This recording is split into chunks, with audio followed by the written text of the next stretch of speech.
Podcasting since 2005. This is the King of Podcasts Radio Network. KingofPodcasts.com. Bonnie Blue and Andrew Tate in the same room. And this ain't no pillow talk.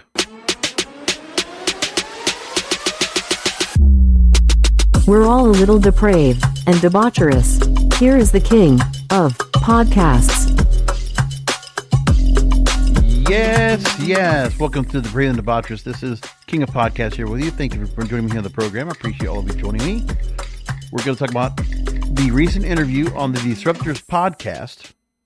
And that's where this particular host here, I'm trying to think who it was here, Rob Moore, he interviews Andrew Tate and Bonnie Blue, allows them to go into a bit of debate, talking to each other about various things that I think opened my eyes and other people's eyes to what encompasses the whole industry of feminism and masculinity. Like it really does to me. And that's something I thought we were going to talk about tonight here in the program. There wasn't a whole lot of press about this, but I think it was something that when I heard about this and I got to listen to the podcast on YouTube, I really felt like we need to go ahead and bring this up. This, of course, encompasses everything. And I mean, what can I say? Bonnie Blue, every time she has something significant in the headlines, I'm going to talk about it because the audience that listens to this program obviously pay attention to what she's doing. And there are certain times that she does grab my attention because of some of the stuff that's being said. And I think the conversation that Andrew Tate and Bonnie Blue had was really fascinating. Now, we know Bonnie Blue for her work where she has slept with over 1,000 men in the course of 12 hours, age 26. Andrew Tate, top G, he drives around his Bugatti. He is a former MMA fighter. I don't know if he still does it or not, but he's just a very big influencer among young men in the space. Has been for a number of years now, also been under a lot of controversy, has been arrested and has been castigated by the police in Romania for the past few years, him and his brother Tristan, younger brother Tristan. So they were on Rob Moore's Disruptors podcast this past Friday, June 20th, as I'm recording the program. And I have a few clips to go and talk about, and I want to go ahead and just comment about those as we go through, because I think what I pulled together out of the 3-hour plus interview were 8 moments that I thought really stood out to me and gave me some pause, because I had to think about what they were saying and how their commentary, whether it was tongue-in-cheek, whether it was being a bit extreme or over the top, I think there were some common sense views that were being said here about where feminism and masculinity is. Because before we get to the clips, I think if you want to be married today in a successful marriage, if you want a traditional relationship, you want to have your virginity, you want to be able to hold on to that virginity and find a man or a woman that is someone that you want to be a part of your life forever. And, you know, we know that in previous centuries and previous generations that most of our families, they met their loved ones at a young age, got married young, sometimes late teens, sometimes early 20s. But rarely did you hear anybody that got married into their 30s, 40s, and so on. I mean, to think of the idea of divorce wasn't so commonplace. And in modern society, yes. But because of the changes of feminism in the 1970s, women's liberation, they thought that women should not be homemakers, should not be mothers, that they can find more relevance in their life, liberty, which I'm not here to dispute. But if you wanted to get married and have children in America today, your best bet is to find someone when you're young, very young. Maybe the first person you're with, who, in one case, either one of you, hopefully, have never gotten through any real emotional trauma or any issues, that maybe you've had some good upbringings with, you know, both family members, both parents being there as part of your lives and saying, okay, I'm with this person and this is who I choose to be with the rest of my life. And that's it. because I think the best relationships that ever come out of anything are the ones that start so early. I don't know why. But the other thing, too, is that if they last after that is another story. But we have so many things to consider here as I think about it, just in the dating life I've had since the early 90s to today. And to think how much things have changed before we had the internet, how we communicated with each other, how we were able to go ahead and approach guys without any kind of thought process at all. I mean, just, it was different. And if we didn't have the option to find anyone in our lives that would be fulfilling our lives or to be supporting each other in how we want to support each other, and money wasn't the value, wasn't important, well, we still had things that at the end of the day, people got to enjoy. The thing was, we'd have pornography. We'd have the oldest living profession in prostitution. We had women that were out there did not get married, and because they didn't, well, the oldest living profession has been around since the beginning of time. And that filled a void for men. But because of things like COVID, because of things like the internet, we obviously see now that with more women, those type of women that would have taken the role of being out there in the public, in person, that if they didn't get married and they chose to go ahead and make money, they chose to make something of their bodies and glorify it, objectify themselves. That was something that was normal. But the whole OnlyFans scenario has changed everything. And the idea of women being influencers, thinking, well, this whole process of, there have been some successful women that have been able to be influencers that they can find a man or they can find whoever they want and make the money that they want, and they can have their life, their best life, whatever they want. And they're not worried about marriage. They're not worried about children. They're not worried about any of that. And because of that, that delusion, because it's delusional for most women to feel like they're going to be able to get that. Since they hear this now, since they see this and they see examples of it, then they're going to go on and do what they want. But I think there's some things that were said in this interview that will help further my argument here. So we're going to start off with it. Here we go. So this is from the Disruptors podcast. Rob Moore is the host. We're not going to hear from him. We're only going to hear from Andrew Tate and Bonnie Blue. And again, these two are very outspoken, and the way they talk about things, it's just, it's bare bones, it's raw, it's uncensored. They just say it. So let's start off with the talk about how feminism is the new normal. Women can do whatever they want. Women are fantastic.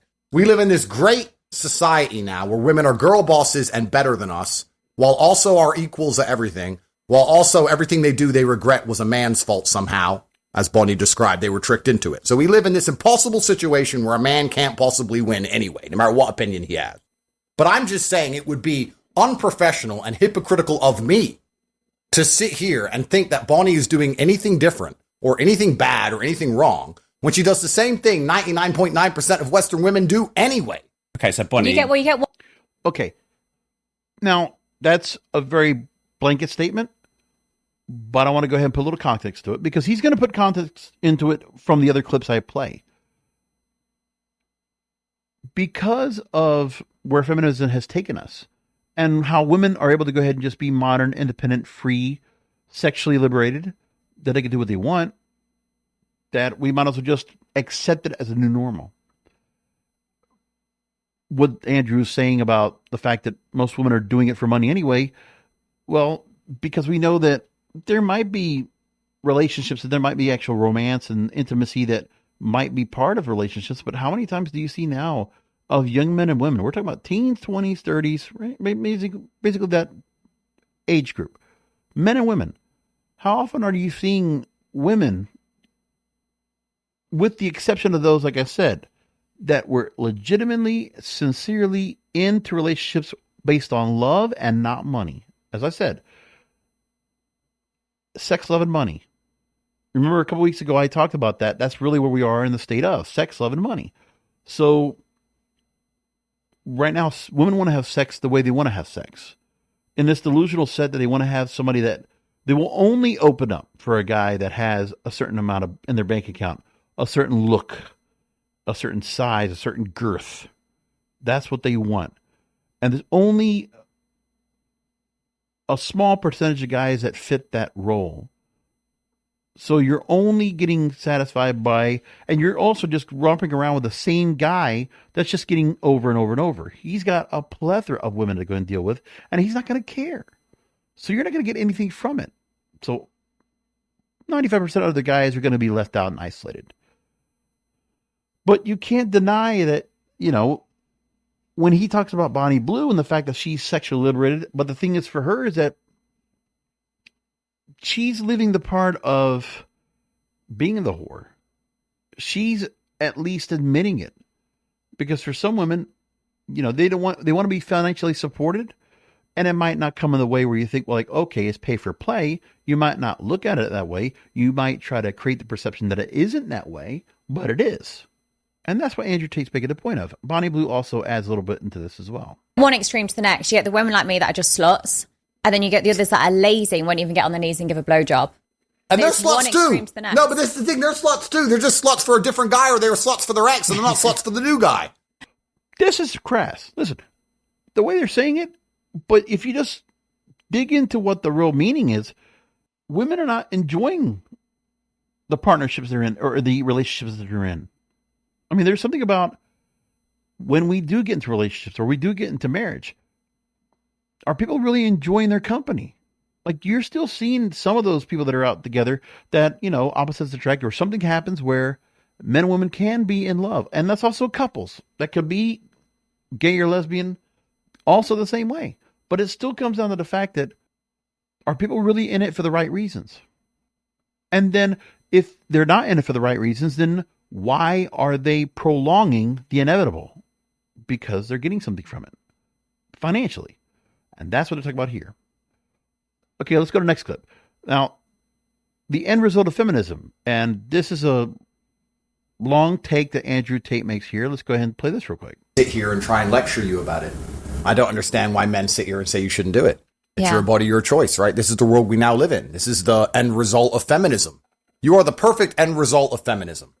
In the world I believe in the conservative, traditionally masculinely ruled world, a man would be in charge of his daughters until they're handed over to their husbands or boyfriends, and there would be a degree of masculine guidance. But feminism didn't want that. You know, women complain that men don't want to get married. We did actually want to get married when we got obedient virgins, but they disappeared, and they complained about the patriarchy, and they were tired of us giving them a house to live in and kids to raise, and they wanted to make their own choices.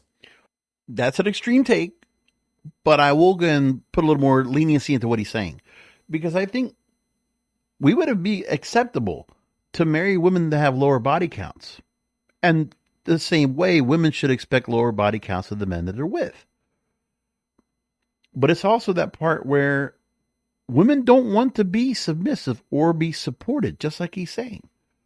That women, because they've been put into their head that they should be dominant, that they don't need to have somebody holding them down, because they're trying to say that being submissive and being supported means, oh, you have no say. You don't have any charge of your life.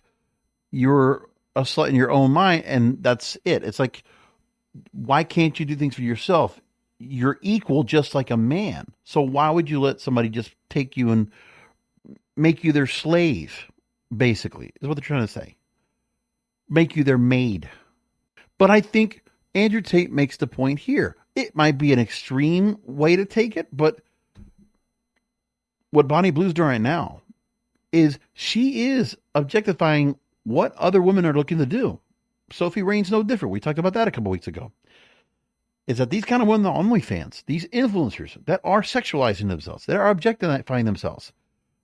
You know, guys can look from afar. We can still be interested in them, attracted to them, play with ourselves to them, looking at them, fantasizing about them. But when we get to the part where there is no access to these women, to their hearts, and you're never going to get a sincere access to who they are because the money's important to them. I mean, for Bonnie Blue, at the end of the day, the sex work that she's doing however extreme it is, I don't know if she honestly had that many men inside of her. I couldn't tell you. But what I can say is she's making money off the shock and awe, off the content, whatever content they are filming, and off of the personality, this over-the-top, larger-than-life personality that Bonnie Blue is portraying, and has done successfully in, 6 months? In 6 months. Don't forget, I think it was in December of 2024, I started talking about Lily Phillips and Bonnie Blue. Lily Phillips I talked about first, and then Bonnie Blue I talked about after that. And ever since, this woman has done an incredible job. Publicity stunts or not, which I think a lot of them are, she's done an incredible job of creating herself to be very viral, to be recognized worldwide. And people know who this is. Look, we've had porn stars before. We've never had anybody that just got to this high a level and was just overnight sensation without the help of Playboy, without the help of videos out there of VHS or Blu-rays and all that. Like, we had porn stars of the world that were Tracy Lords or Janet Jameson or Tara Patrick and, think of others. But the thing is, there was a lot of publicity out there to be found before social media. And Bonnie Blue, to be able to go and make herself viral because of sex work, because of her sexuality, so quickly. I mean, part of it is not just because of the fact that she's very sexual, and she is a porn star today, a modern day porn star. But what she is as well is she's an entertainer. And she's almost cut of the cloth of what you would see on, not a Playboy. That's not a Playboy Playmate. She's a penthouse pet. If Bonnie Blue existed 20 years ago, 30 years ago, she's a penthouse pet. I think she is. Because she wasn't the prettiest of the pretty. Lily Phillips would probably be more of the Playboy type. But I honestly think that Bonnie Blue would probably be just at the level of penthouse, but also could drop the hustler level.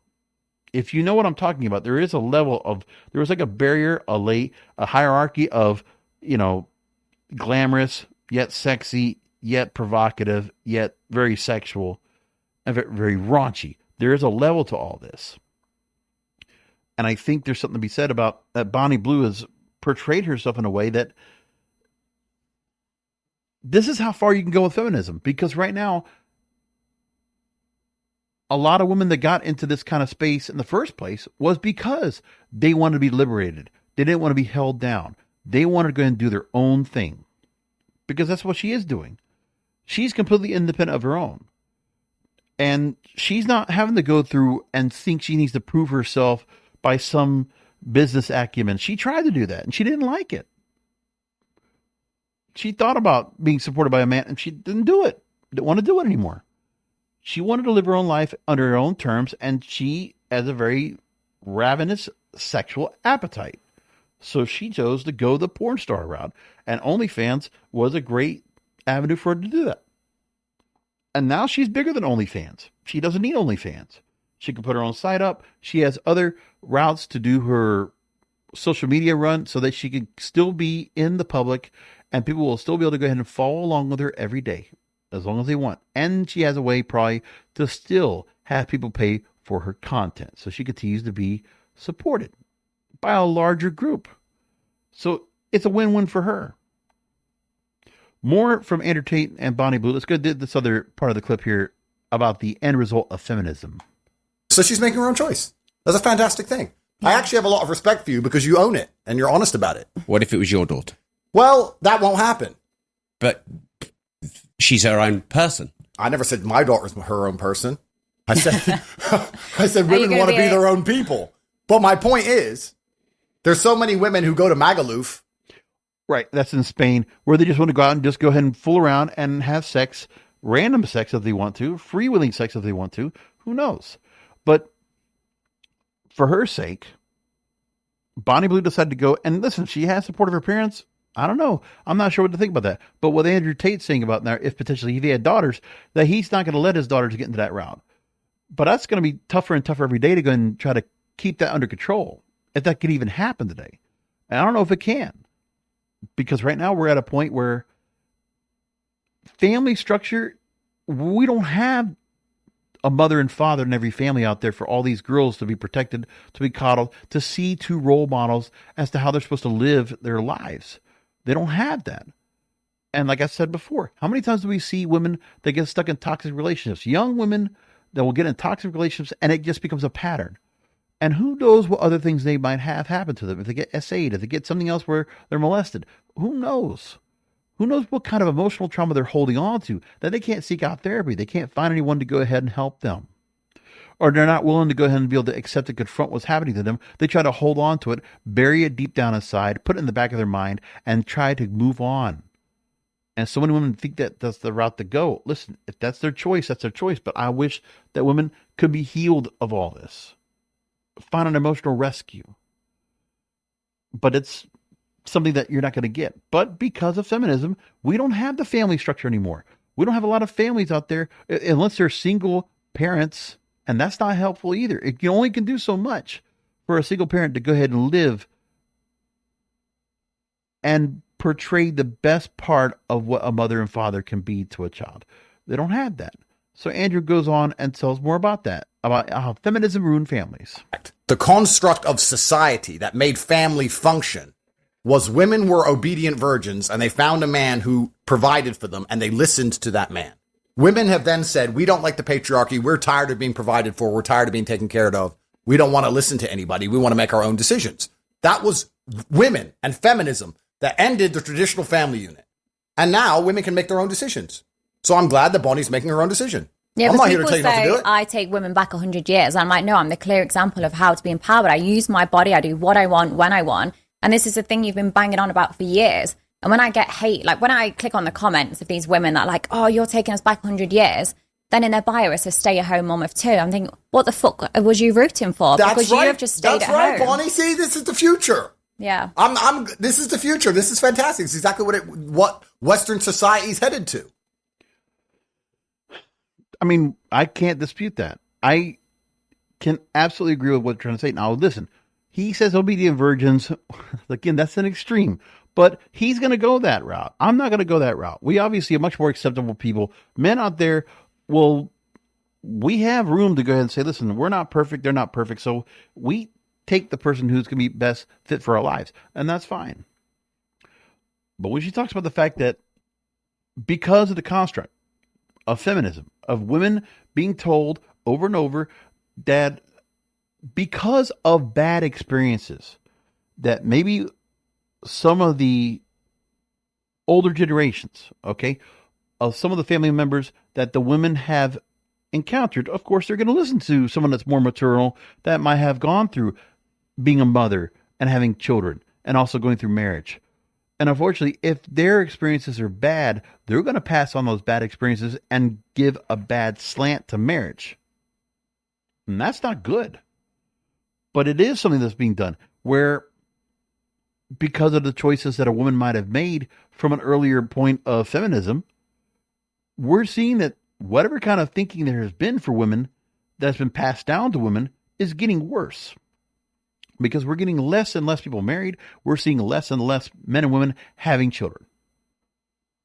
I mean, for me, it doesn't matter. I don't think I ever had it in the cards, even when I was 15, 16, 17, 18 years old. I thought about it. For myself, I was thinking, am I ever going to get married? I said, probably when I'm 35. I said that over and over. But the truth was, it didn't matter. My important thing was I wanted to find the right person.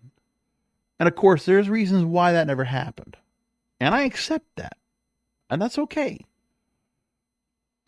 If I could have done things differently in high school and had a spine, I had a little more confidence in myself, maybe I could have asked a girl out. I would have gotten in some of my mistakes. I could have gotten to be a little bit more sexualized, right? And experience sex acts. Because here's the thing too. When he says obedient virgins, we know that's not going to be the case for most guys, because most guys that would get together with a girl in the first place, they want someone that kind of knows what they're doing. So like, you know, when you have your first sexual experience, when you are a guy, you're a virgin, you want a girl that kind of knows what they're doing. Because it is going to be kind of tough if you're doing it with someone that's also a virgin and they don't know what they're doing. And you might hear about it. Listen, it's not like these kids are getting sex education courses and they understand what are the implications if you do have sex. And if you do get pregnant, of course, some people do, which is why we have so many single mothers out there and how many young women that are young moms all the time. But the point is that, and I think that's also kind of like where single moms, there's an attraction for guys like me, the single moms, because they've been sexually active before and they probably know what they're doing because they were able to have a kid as a result. But I think there's something to be said about if women were allowed just to have the moment of the phase of feminism, which is what it was.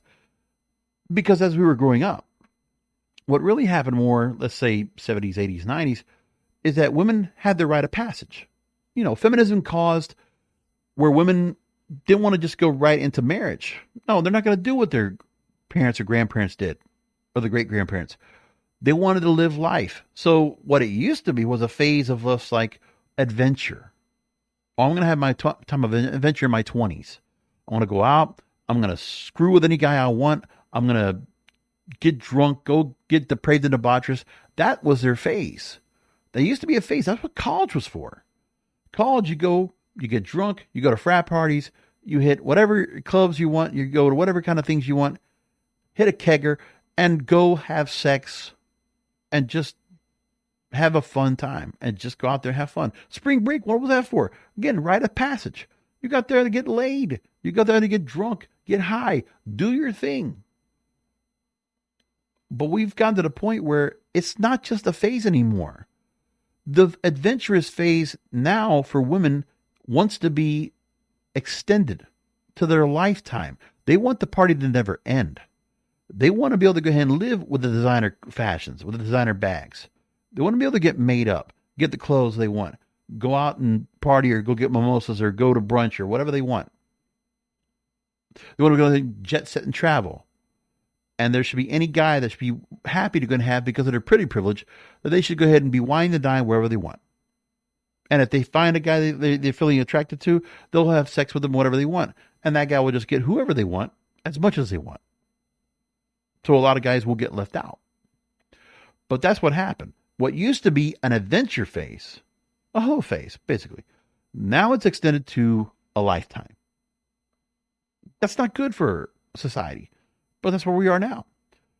So Andrew goes on to talk about let women do what they want. And I think women should run around fucking as many men as they want. I like what Bonnie's doing. She's getting the bag. She's getting rich. Most girls out here don't want to have kids. They just want to get Birkin bags and Instagram likes. Good. I'm a feminist, a pro-feminism. This is the world now. How the world's going to end up, who gives a fuck? Who cares about the future?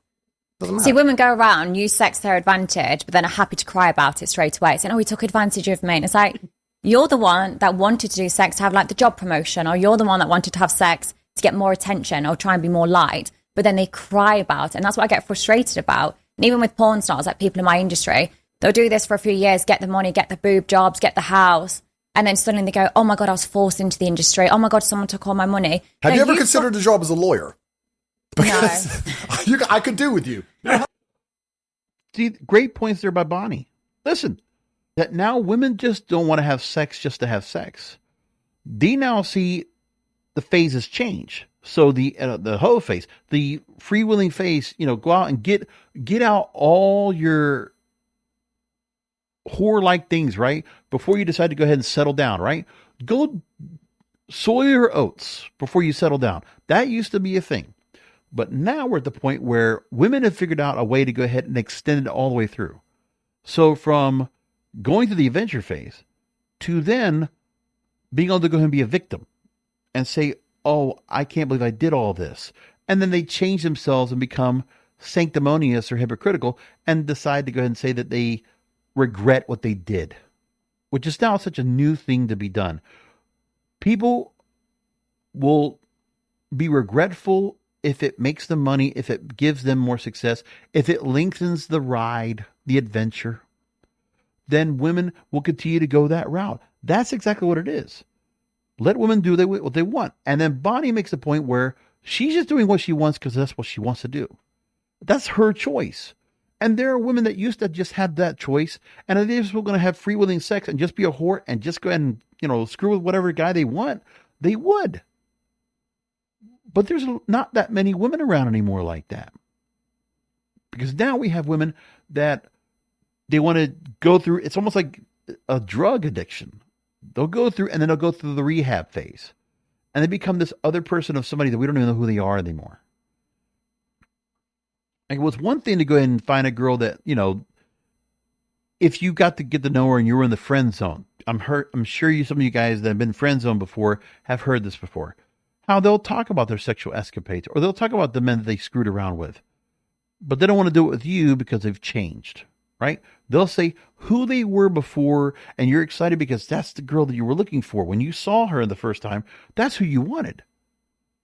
But then they're not going to be like that with you. So the friend zone comes into play. Or if you get out of the friend zone, then you're going to get a version of the girl that you didn't want. Because it's too late, or it's just not the girl that you wanted because you got her after the phase. So you were not the right guy for her at the time. But that's a fascinating point right there. Because it is true. Victim mentality, this whole thing about women that want to just be the main character in their own movie. So they have to go through their whole angle, right? They go through the success, the highs, the lows, the redemption, the coming back, the reflection, and they just change. And that's how we see all this today. And it's horrible, but it's honestly true. I think they make good points right there. More good points here. And I agree with this right here. Now, Andrew here's here talking about guys that have sex. If it's just, you and another person, but then it gets to the part where guys have to feel like they need to go ahead and experiment more or go more down the road to get with a girl. So when I've heard of girls that said, hey, I want to have sex with you, but I also want to have sex with you and another guy in the room with me, whether he's watching, whether he's acting in it, and guys accepting the fact that if they have multiple guys that are going to go ahead and bang a girl, they're going to go do a train on her, and you're going to get to be a part of it. It doesn't matter if you're first or second or third. It doesn't matter if you don't have to touch or do anything with the guy. That he's saying that the guy, honestly, is gay or bisexual. And I agree with that. If you just want to have sex with a woman, it's one thing. But then also, again, there's nothing wrong with the fact if a guy wants to go and be more experimental and do a lot more things with women or men, because that's what they want to choose. If they want to go and be with someone who's trans, it's the same way. It's kind of the same construct. So here's what Andrew says about that. People call it insecurity. They say, if you've well, got 1 inch, the other guys are going to have bigger dicks. Well, people call it insecurity and people call it lots of things. But truthfully, what it is heterosexuality. And any of these men who go, oh, yeah, I don't mind her being covered in cum, they need to take a long, hard look in the mirror and probably get an AIDS test because they're gay. And that's fine. I mean, some people are gay.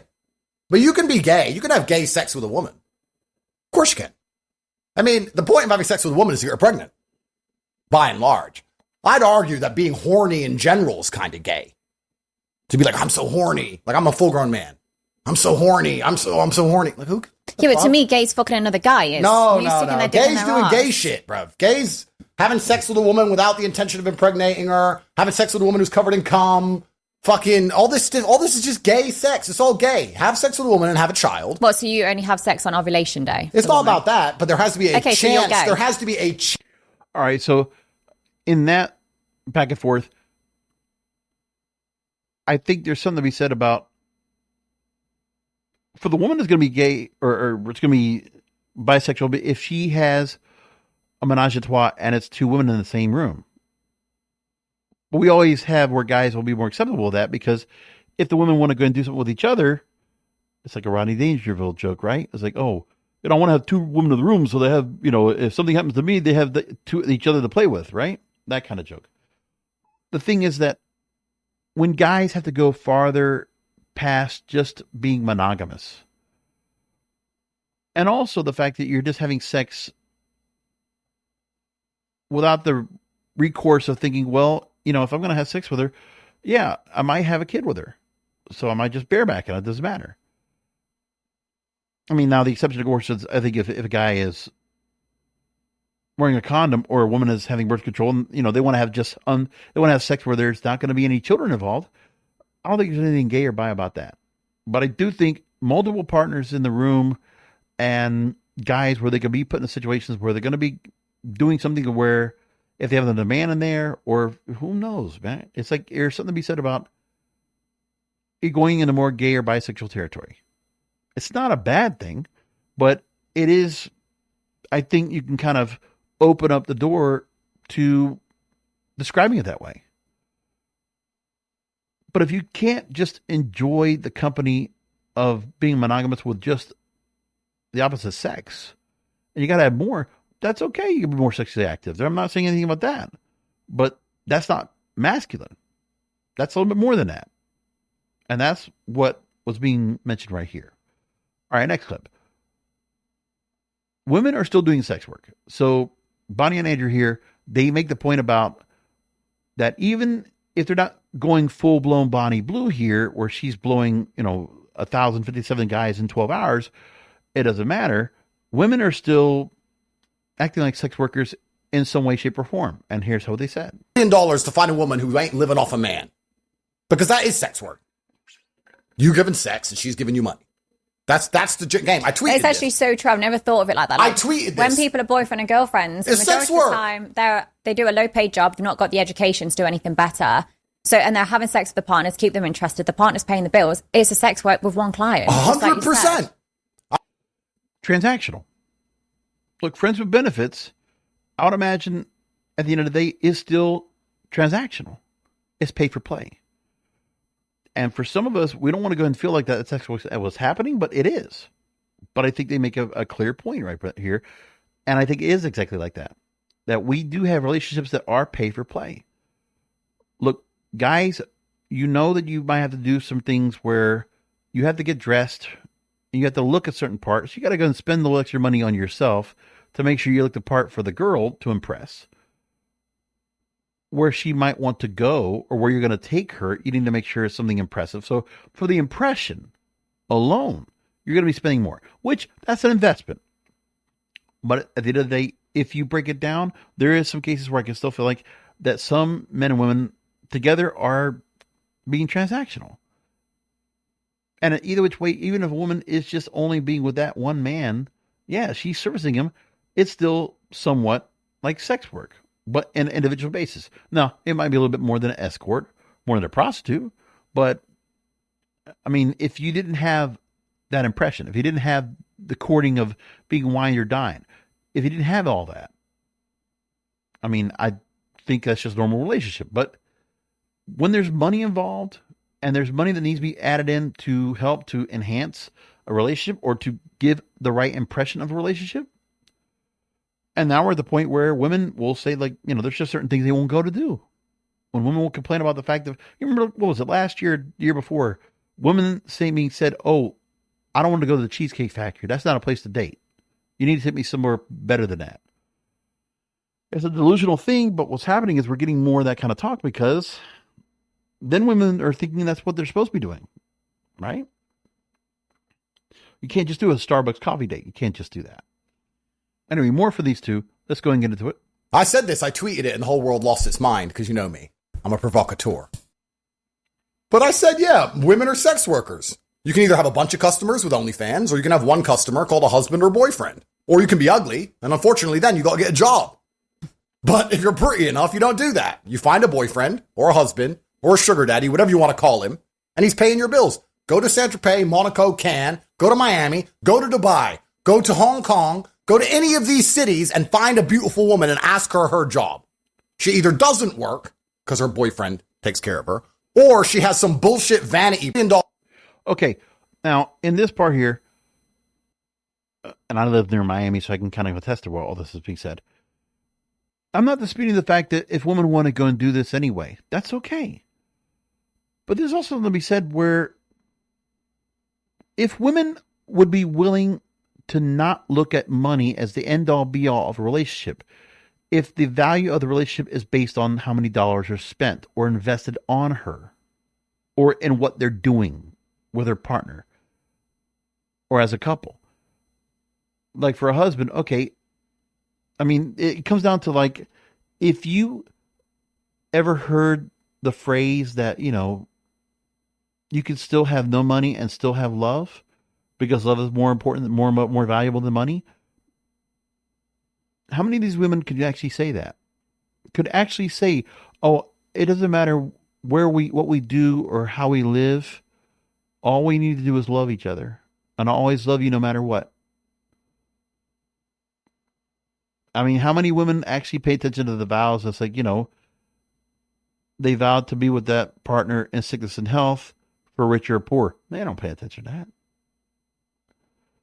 But how many women would actually go ahead and follow that rule right there? If money was not an object at all, how many women would actually be with men right now? There's not many. Not many at all. All right, 2 more clips. We're going to wrap things up. It's a little bit longer episode tonight, but I think it's very important what we're getting out of this.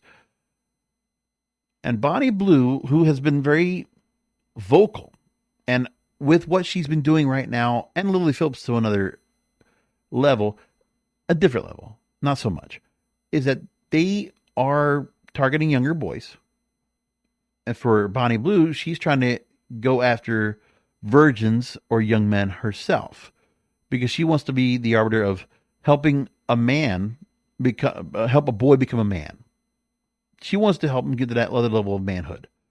So experience what it's like. If you're going to go ahead and have sex for the first time and you're a virgin, listen, how many times have we heard about the idea of where guys might go to the bunny ranch, and if a guy has, younger brother or whatever, and young guy wants to go ahead and get laid for the first time, sometimes you just find an older woman, an experienced, older, mature woman that understands what it's like and will be happy to go ahead and give the experience of popping his cherry. And that's what Bonnie Blue talks about a lot of, is that she gets a rise out of, and she feels like she's doing some good by helping to pop the cherries of all these young men and helping them grow into a manhood.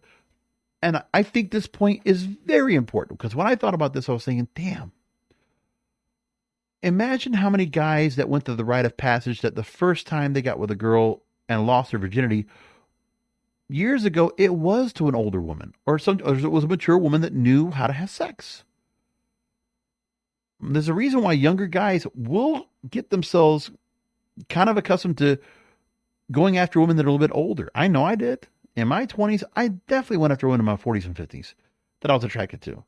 And sexually, the experiences were great. And it was a wonderful time. For the women, it's just as experience, just different experience as well. So the cougars. There was a reason why guys went after cougars, and that's what it was. And if guys were able to lose their virginity at a young age and be sexually active and know what they're doing, imagine how many young men now today that if they just learn how to get laid, again, it was like American Pie. We're going to lose our virginity before we graduate. Imagine if all those guys and the guys today at that age all made a pact now to get laid and know what it's like to be laid and have sex. Because I'm sure a lot of guys right now, they're virgins now in their 20s and 30s. And there's some guys that they haven't been able to get sex. And if they just can't get sex from some young girl because they just don't have it, they should still find a way to go ahead and to understand what it's like. Because if you don't get to go and get with that first partner, that first man or woman in your life, and say, this is who I want to be with the rest of my life, and that's who you marry, and you have a good chance of having a great marriage, a traditional marriage, like which it was for everybody else years ago. Well, today it's different.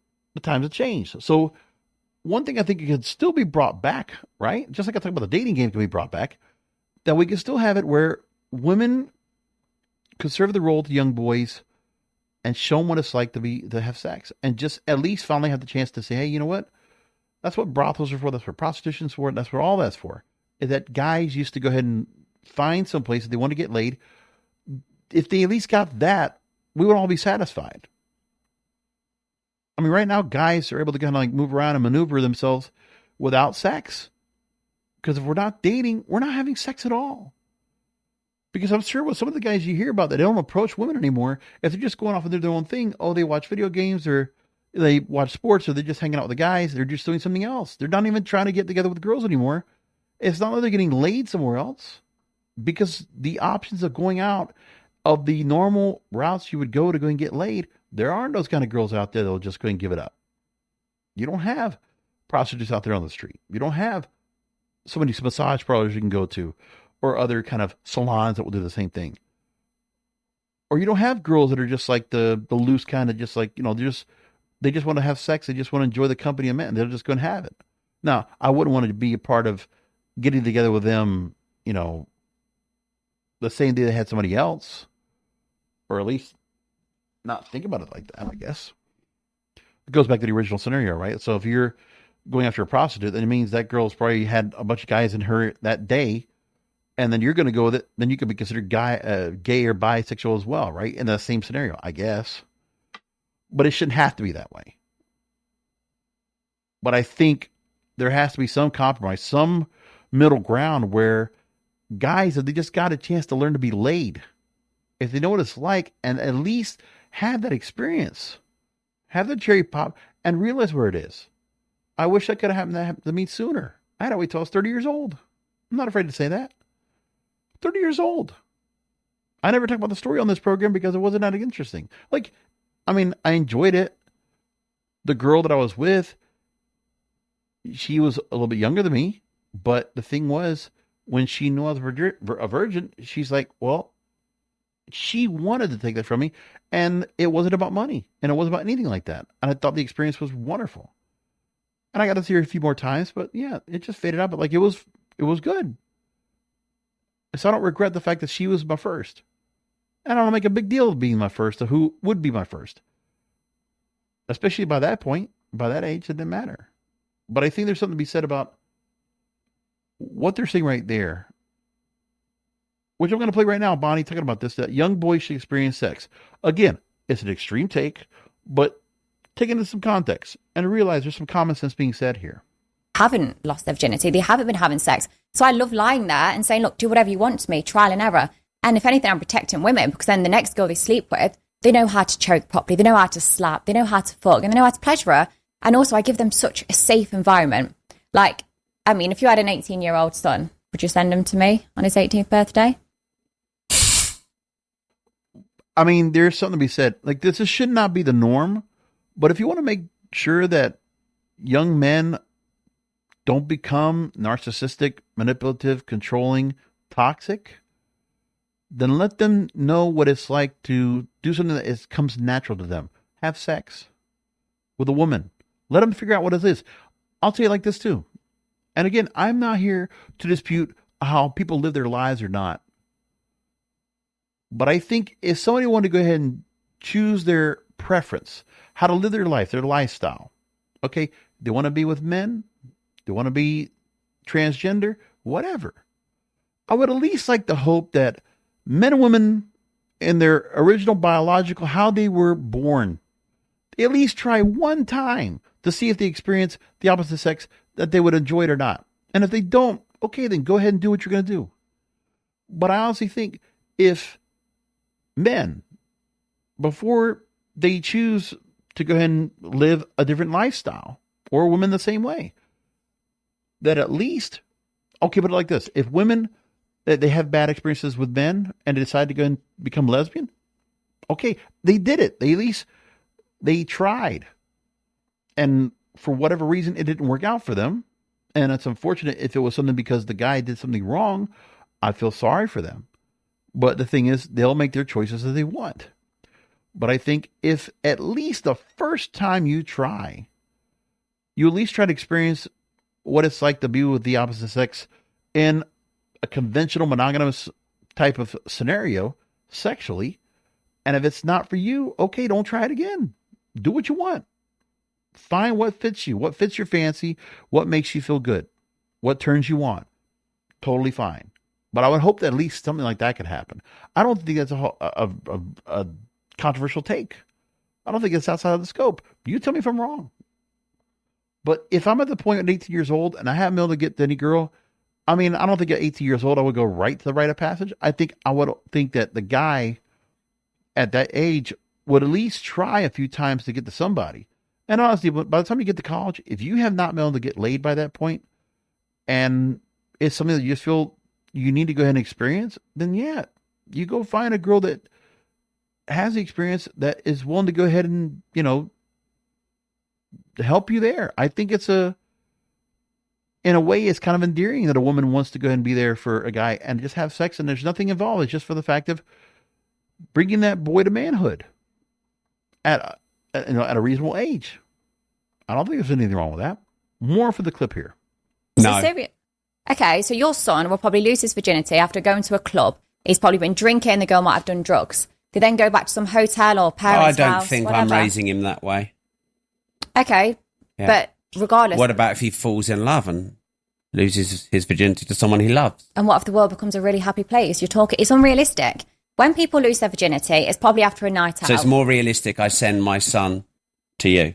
Yeah. Who slept with 1,000. Are you saying, Rob, that your children are going to do what you want? Is On that your what you're trying to 18th, say? on his 18th Because birthday, I'll they're go and find independent him. people, Rob. They are. No, they can They make their Now own he's decisions, controlling. Rob. They can. Okay, and now, Rob, I'm not disputing the fact that Rob could say, hey, look, if your parenting skills are so good that, the sons and daughters that you have, they'll follow the right path and try to look for a real honest relationship, and they'll wait to have sex when it's the right time. Okay, but that's not the norm right now. Remember, we got a lot of single parents out there. We have a lot of kids that have been traumatized and gone through things where they're not going to go the traditional conventional route. They're just not. So at the least, if we're going to kind of hold on to men and women to be who they are, then at least let them find what the sexual experience is like. I think that most biological important, something that is a necessity to live. Sex is important. So let men and women have a chance to experience sex at a point where they can't, because of their sexual naivete, for being a novice of sex as much as it is. I think one of the most important things that I think about when it comes to me when I was younger and all these women that I tried to get together with, if I could have just gotten to the part of having sex with one of them, then I would have understood what I was doing, because a lot of what I would say to a girl and what I would try to get close to a girl was trying to create some kind of fantasy or kind of feeling of what she wanted from me, because I felt like I didn't offer anything to her that would automatically say, okay, she wants to be with me. I didn't think I had the looks. I had no confidence. Didn't think I had the looks. I was a fatter kid, and I didn't think I had what it took to hold on to a girl that I found very beautiful and attractive and stunning, and I really liked, and I was turned on by. Because even if I had the chance to go and have sex with them, I wouldn't even know what to do. I would try, but I probably would fail miserably. And at least that's the one thing, is that the first time for most guys, it's not going to be a successful thing. So, I mean, look, what happened to me and my virginity is that I didn't do any of the work. I laid back on the bed. She got on top of me. She took care of everything because she wanted to. And I enjoyed it. But like, my first time experience was great because she did that. But if I had to be the one to get initiated, I would have fucked it up. I know I would. I think that's very important. Now, 18 years old, probably too soon. I would hope that the young kids out there would at least try to find their way to get to a girl and try to hook up. At the least. But if there's a point where it's not going to be happening, like they're not going to find a girl that they're going to be with, then at least they should find it from someplace. They should find a girl that will at least be willing to go ahead and be that rite of passage for them. Because I think if guys get to that point, I think we get some of this awkwardness out of the way. We won't have so many kids that are like stuck up on anime and cosplay and all this other shit. The fantasy that's out there and getting sexualized by all that and all the OnlyFans models. Because if guys actually got to experience sex more, we wouldn't care about porn. We wouldn't care about OnlyFans. I mean, if porn were out there, then we'd probably watch it with our partners and get some tips off of it. But that would be it. Imagine if there's more sex in the world. I always thought that's true. More sex and love in the world, there will be less war. There will be more people together.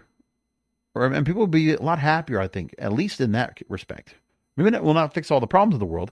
We'll still have our stresses, but at least we can handle things better. I just think it's that way. Okay, final clip. And I appreciate you all listening into the program and being with me here. And if you like what I'm talking about here tonight, we're going almost an hour tonight. I hope you'll go and consider donating to me. kingofpodcasts.com is where you can go and find all my content. I do regular programming all week, and I hope you'll go and consider do a little donation. There's a donate button right there. Go ahead and please consider. I'd really appreciate that. Now, final clip on this interview from the Disruptors podcast from Andrew Tate and Bonnie Blue. Here's the final clip. This is on OnlyFans models getting sanctimonious. And please don't do that. I want you until the end in the old people's home. I want, petting zoo, 85-year-old petting zoo. I want you to do it to the end. And stay real about your choices. 100%. All right. Well, then she's a real G. Then she made her decision. Live by the sword, die by the sword. Live by the code. Street life. It is what it is. Like me, I could have fucking pussied out by now. When they put me in jail, I could have started saying, yeah, women should vote. No, they shouldn't. So fuck you. Put me in jail. That I stick to what I mean. She's going to stick to what she means and what she says and what she wants to do. She's not going to start busting out and trying to use religion as a shield. Because that's what most of these OnlyFans girls do. Yeah. And there's always some white boy, especially They've white got no boys. motivation. Like, they don't know what to do. They're like, okay, what can I do now? Oh, okay, my OF's dropping or my Fancy account's dropping. I know, let's just say I found God. They've got no motivation or drive in life. They have to be given a purpose. You have to be given a reason to live. It's either, have a couple Well, they don't want to kids. take responsibility for what they did. Yeah. What they want to do is they want to erase their past. Okay. So there's a great line that I've used, and I might have said it on this program here before. When it comes to cancel culture, and I used to talk about this quite a bit on One of Them Out Podcasting, which was the series that preceded Depraved the Debaucherous. Tom Likas, who very ironically would talk about this kind of thing when it came to Likas 101, his course on how men should be getting laid more and how they should get laid. But again, this was the 90s and it was a different time and the rules can't apply anymore today. They might have applied a little bit back then, but not anymore now. But one of the things he used to always talk about was the fact that you don't apologize for who you are, for some of the choices you make, some of the mistakes you might make, and for what you make of yourself. That you don't need to go ahead and give in to someone and just apologize and feel like you need to go ahead and mea culpa for things that you've done. Now, that's one thing to be a 12-stepper and something where you've gone through addiction and the people that you've hurt. It's true. But for your sexual activity, for who you slept with and who you got together with, yeah, I don't think that's something we need to go ahead and be feeling we need to go ahead and get caught up on. I don't know. I think that men and women should be able to go ahead and maybe not have to necessarily open up about what they've done, but I think you just reflect on back on who you are. But like, you just think about there's things that you've done in your life that maybe you'll do things differently, but it doesn't change who you are. Just embrace that you did it. And make sure you didn't hurt anybody in the process. If you did hurt somebody in the process, that's a different story. But I don't think we need to go ahead and be so hard on ourselves. And the thing is, I mean, how many times do we hear celebrities that will then decide to start becoming apologetic and then change their lives? Is it for publicity or is it really like a sincere thing?